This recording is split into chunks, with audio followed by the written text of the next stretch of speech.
আসসালামু আলাইকুম। বাংলা সংবাদে সবাইকে স্বাগত জানাচ্ছি। আমি চিন্তিয়া হক। শুরুতেই সংবাদ শিরোনাম। এবার সামনে এলো হাসিনা ও ইনুর চাঞ্চল্যকর অডিও রেকর্ড।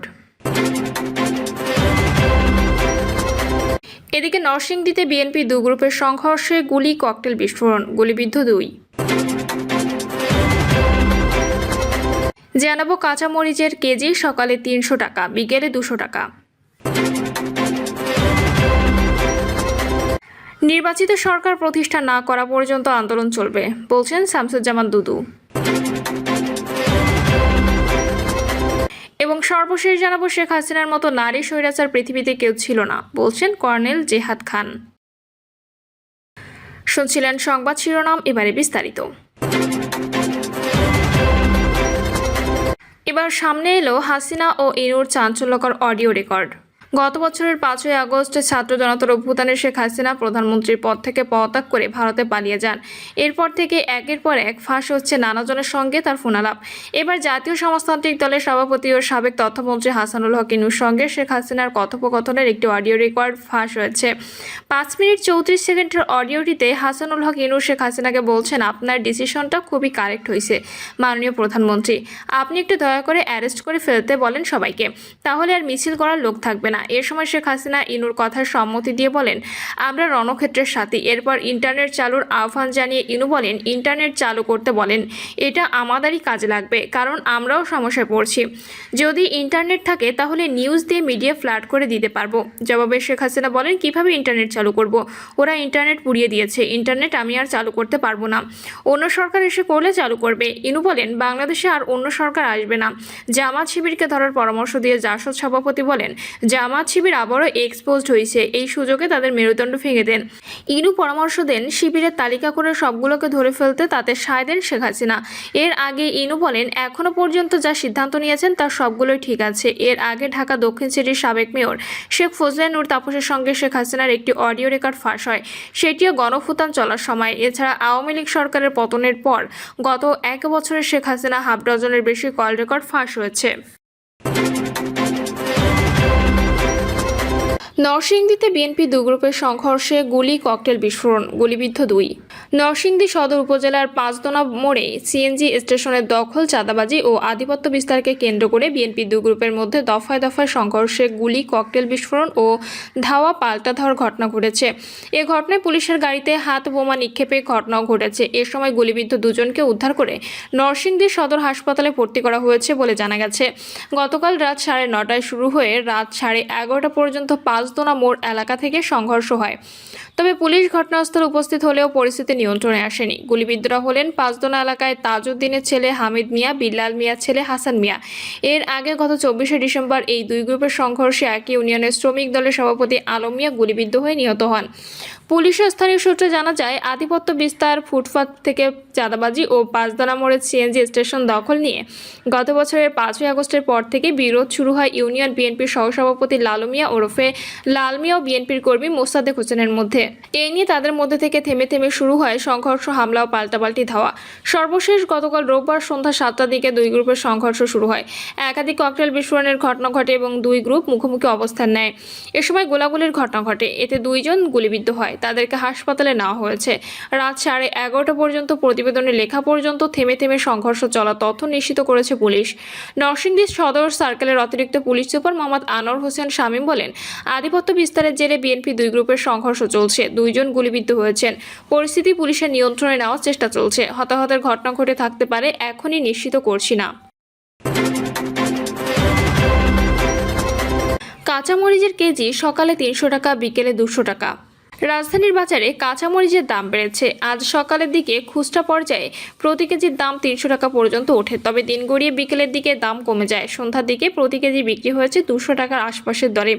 খুচরা ব্যবসায়ীরা বলছেন, উত্তরাঞ্চলের কিছু জেলায় বন্যা দেখা দিয়েছে। এছাড়া অন্যান্য এলাকাতেও বেশ বৃষ্টিপাত হয়েছে সম্প্রতি। এই দুই কারণে কাঁচামরিচের সরবরাহ কমেছে। এছাড়া বৃষ্টি দেখে আড়তদার ও পাইকারি বিক্রেতাও বাড়তি দাম নিচ্ছেন। ব্যবসায়ীদের ভাষ্য, বৃষ্টি হলে খেতে পানি জমে, মরিচ গাছের গোড়ায় পানি জমলে গাছ মরে যায়, এতে ফলন কম হয়। গত সপ্তাহে কাঁচামরিচের দাম 150 থেকে 180 টাকার মধ্যে ছিল, কিন্তু 2 দিন ধরে দাম বাড়ছে। গতকাল ঢাকার নাখালপাড়া ও কারওয়ান বাজারে খোঁজ নিয়ে জানা যায়, পাইকারি পর্যায়ে প্রতি পাল্লা অর্থাৎ 5 কেজি কাঁচামরিচ বেচা কেনা হয়েছে 950 থেকে 1000 টাকা দরে। সকালের দিকে খুচরা পর্যায়ে মানভেদে এই মরিচ বিক্রি হয়েছে 250 থেকে 280 টাকা দরে। যারা পোয়া হিসাবে কিনেছেন অথবা মহল্লায় ভ্যান থেকে কিনেছেন তাদের কিছুটা বেশি খরচ করতে হয়েছে। প্রতি পোয়া বিক্রি হয়েছে 70 থেকে 75 টাকা দরে। সেই হিসাবে প্রতি কেজির দাম ছিল 280 থেকে 300 টাকা। তবে দিন গণনার সঙ্গে ধীরে ধীরে কমে সন্ধ্যা দিকে কেজি নেমেছে 200 থেকে 230 টাকায়। মগবাজার এলাকার বাসিন্দা নজরুল ইসলাম নামের এক ক্রেতা বলেন, ভ্যান থেকে 1 পোয়া মরিচ কিনেছি 75 টাকায়।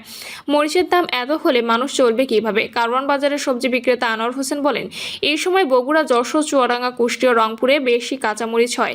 তবে অনেক জায়গায় অতিবৃষ্টির কারণে এবার ফলন কমেছে। এই কারণে সরবরাহ কমায় দাম কিছুটা বেড়েছে। বাজারে এখন বেশি কাঁচামরিচের পাশাপাশি ভারত থেকে আমদানি করা কাঁচামরিচও পাওয়া যাচ্ছে। কারওয়ান বাজারের ব্যবসায়ী দুলাল হোসেন বলেন, 2-3 দিন ধরে মরিচের দাম বাড়ছে। বন্যার কারণে উত্তরবঙ্গ থেকে মরিচ কম আসছে। ভারতীয় মরিচ না আসলে দাম আরও বেশি হতো। তিনি আরও বলেন, সকালের দিকে কাঁচামরিচ খুচরায় 300 টাকার কাছাকাছি কেজি দরে বিক্রি করেছেন। শেষ বেলায় দাম অনেকটা পড়ে গেছে। কেজি বিক্রি হয়েছে 200, 220, 230 টাকা দরে। আজ থেকে বাজারে দেশীয় কাঁচামরিচের সরবরাহ কিছুটা বাড়তে শুরু করেছে। তাই সামনের দিনগুলোতে দাম কিছুটা কমে যাওয়ার সম্ভাবনা রয়েছে বলে মনে করেন ব্যবসায়ী দুলাল হোসেন। নির্বাচিত সরকার প্রতিষ্ঠা না করা পর্যন্ত আন্দোলন চলবে, বলছেন শামসুজ্জামান দুদু। নির্বাচিত সরকার প্রতিষ্ঠা না করা পর্যন্ত আমাদের আন্দোলন চলবে বলে মন্তব্য করেছেন বিএনপির ভাইস চেয়ারম্যান শামসুজ্জামান দুদু। দুদু বলেন, দেশে এখন জবাবদিহিমূলক একটি সরকারের দরকার। এই জবাবদিহিমূলক সরকার পেতে হলে একটি ভালো নির্বাচন দরকার। এই ভালো নির্বাচনের জন্য বেগম খালেদা জিয়া মৃত্যুর খুব কাছাকাছি থেকে ফিরে এসেছেন। তাকে চিকিৎসা পর্যন্ত হাসিনা করতে দেয়নি। মিথ্যা মামলা ওনাকে 6 বছর জেলে রাখা হয়েছিল। তিনি বলেন, বাংলাদেশ এখন স্বৈরাচারের হাত থেকে মুক্ত হয়েছে। সেই মুক্তি স্থায়ী ভিত্তি দিতে হলে ভালো সুষ্ঠু নির্বাচন দিতে হবে এবং জবাবদিহিমূলক সরকার প্রতিষ্ঠা করতে হবে। তিনি আরো বলেন, কিছু খুচরা পার্টি আছে যারা অবৈধভাবে কিছু মন্ত্রণালয় নিয়ন্ত্রণ করছে এবং সেটাকে নিজের সম্পত্তি মনে করছে। আমরা জানি নির্বাচন হলে তাদের সম্ভাবনা তো নাই, বরং ভরাডুবি হবে। সেজন্য তারা নির্বাচন চাচ্ছে না। দুদু বলেন, আগস্ট মাসে আমাদেরকে শপথ নিতে হবে।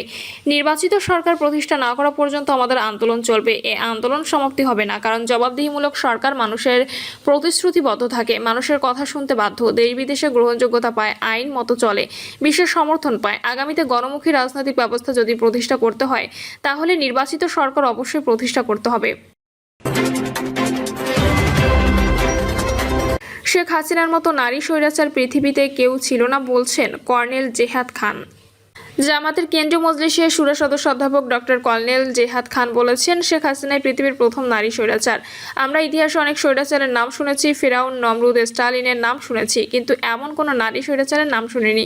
তিনি বলেন, একজন নারী হিসেবে শেখ হাসিনা যা করেছেন ইতিহাসে এর কোনো নজির নেই। সংবিধানের দোহাই দিয়ে তিনি নানা অপকর্ম করেছেন। গণ আন্দোলনের মাধ্যমে পৃথিবীর ইতিহাসে স্বৈরাচারকে হটানোর নজির কিন্তু খুবই কম।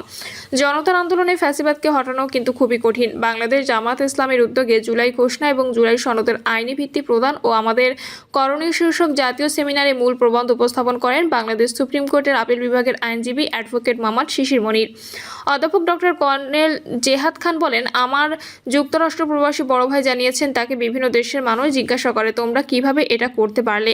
কিশোরগঞ্জ 3 আসনে জাতীয় সংসদ সদস্য পদপ্রার্থী কর্নেল জেহাদ খান বলেন, বিশ্ববাসীর সামনে আমরা একটা নজির স্থাপন করেছি। এটা আমাদের বিরাট বড় অর্জন। এই অর্জন যদি আমরা ধরে রাখতে চাই তাহলে অবশ্যই জুলাই সনদকে স্বীকৃতি দিতে হবে। অন্যথায় শহীদ আবু সাইদ, মীর মুগ্ধ সহ অসংখ্য শহীদদের ত্যাগ ব্যর্থ হয়ে যাবে। আবারও স্বৈরাচার ফিরে আসার আশঙ্কা থাকবে। এই দেশে যাতে কেউ আর কোনোভাবেই স্বৈরাচার করতে না পারে আর ভবিষ্যতে কেউ যেন স্বৈরাচার হয়ে না উঠতে পারে, সেজন্য সবাইকে সোচ্চার থাকতে হবে। প্রিয় দর্শক, এই ছিল এখনকার সর্বশেষ সংবাদ। আপডেট সব সংবাদ পেতে চ্যানেলটি সাবস্ক্রাইব করে বেল আইকনটি ক্লিক করে রাখুন।